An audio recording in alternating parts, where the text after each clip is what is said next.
कौन है सूत्र? ये वही सूत्र हैं जो इस्लामाबाद, कराची, लाहौर जो कब्जा करवा रहे थे। ये सूत्र को हम लोग जो है मूत्र समझते हैं, क्योंकि 20 साल से बिहार में सरकार इनकी है, 11 साल से केंद्र में इनकी सरकार है, और ये जितने चुनाव जीत करके ये लोग गए, सरकार बनाए, तो यानी सब फर्जी है। यानी असल में सुप्रीम कोर्ट ने जब से मामले को संज्ञान में लिया है और जब से इलेक्शन कमीशन को सलाह दी है, तब से इनके हाथ पैर फूले हुए हैं। लेकिन कि कौन है सूत्र? ये वही सूत्र हैं जो इस्लामाबाद, कराची, लाहौर जो कब्जा करवा रहे थे। ये सूत्र को हम लोग जो है मूत्र समझते हैं, और इस तरह की अगर कोई बात है भी तो आखिरी बार यूपी की सरकार में 2003 में SIR हुआ था। उसके बाद से अब तक जो है इतने साल हो गए, और इन सालों में कई चुनाव हम लोगों ने देखा। नरेंद्र मोदी जी का 14 का भी चुनाव देखा, 19 का भी देखा और 24 का भी देखा। यानी इनका कहने का मतलब ये है कि उस समय हम लोग 3-3, 4-4 लाख वोट से चुनाव हारे, तो क्या विदेशियों ने नरेंद्र मोदी जी को वोट दिया? 39 सीटें आई 40 में से, इस बार 30 सीटें आई एनडीए को, तो विदेशी यानी उनको वोट दे रहे लोकसभा के चुनाव में। बात ये खड़ा होता है कि 2005 के बाद से बिहार में किसकी सरकार है? एनडीए की सरकार है, बीजेपी की, नीतीश कुमार जी की सरकार है। 11 साल से केंद्र मंत्री कौन है? केंद्र में गृह मंत्री कौन है? 11 साल से देश का प्रधानमंत्री कौन है? मोदी जी हैं, अमित शाह जी हैं। तो ये गलती किसकी है फिर? यानी गलती तो इन्हीं एनडीए वालों की है।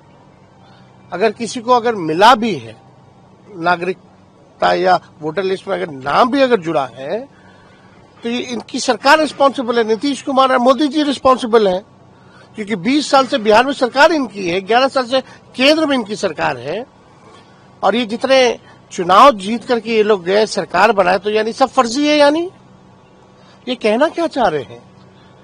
नेपाल की जहां तक बात है, आप जानते हैं बिहार का रोटी और बेटी का संबंध रहा है। बिहार पुलिस में, बिहार मिलिट्री पुलिस में गोरखा लोग हैं, नेपाली लोग हैं, आर्मी में नेपाली लोग हैं, भारतीय सेना में नेपाली लोग हैं। वहां जाकर के नेपाल में आप प्रचार करते, आइए बहाली हो रहा है, आइए हमारे सेना में जुड़िए। ये देखिए, असल में सुप्रीम कोर्ट ने जब से मामले को संज्ञान में लिया है और जब से इलेक्शन कमीशन को सलाह दी है, तब से इनके हाथ पैर फूले हुए हैं।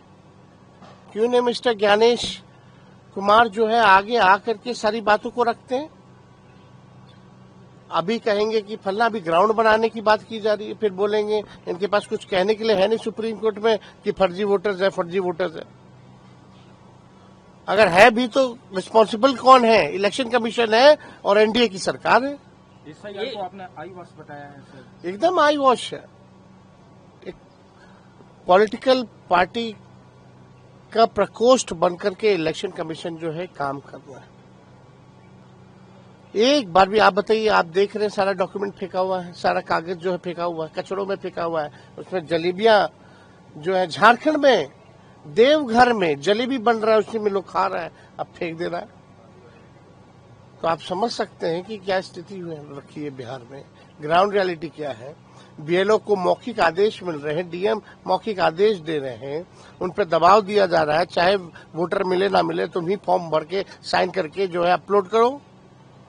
इनका अपलोड का सिस्टम क्या है भाई? सब कुछ फेल हो रखा है, सर्वर से लेकर के सारा चीज जो है जाम हो रखा है। सर, 1 करोड़ जॉब की बात कर उन्होंने आज कर दी।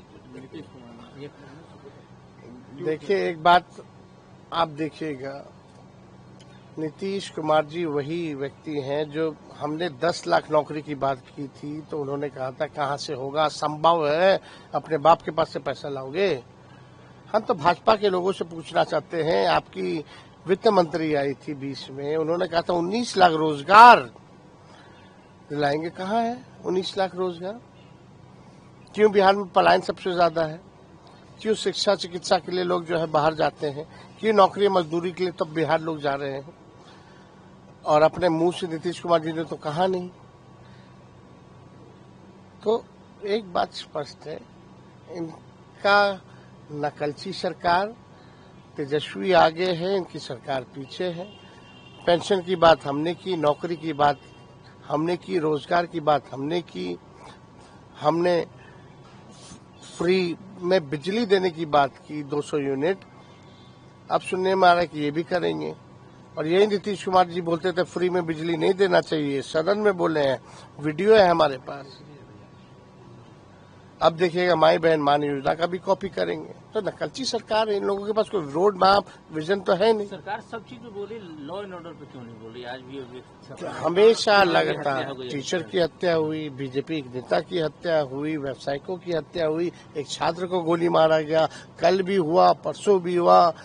बिहार में लोगों को घर से निकलने में अब डर लग रहा है, घर में रहने में भी डर लग रहा है कि घर के बाहर खेमका जी को गोली मार दी जाती है, घुस के मार दिया जाता है।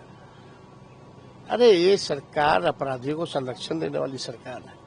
जो AK-47 चलाता है उनको नए कानून बना करके लोग बाहर निकालते रहते हैं, पैरोल देते रहते हैं।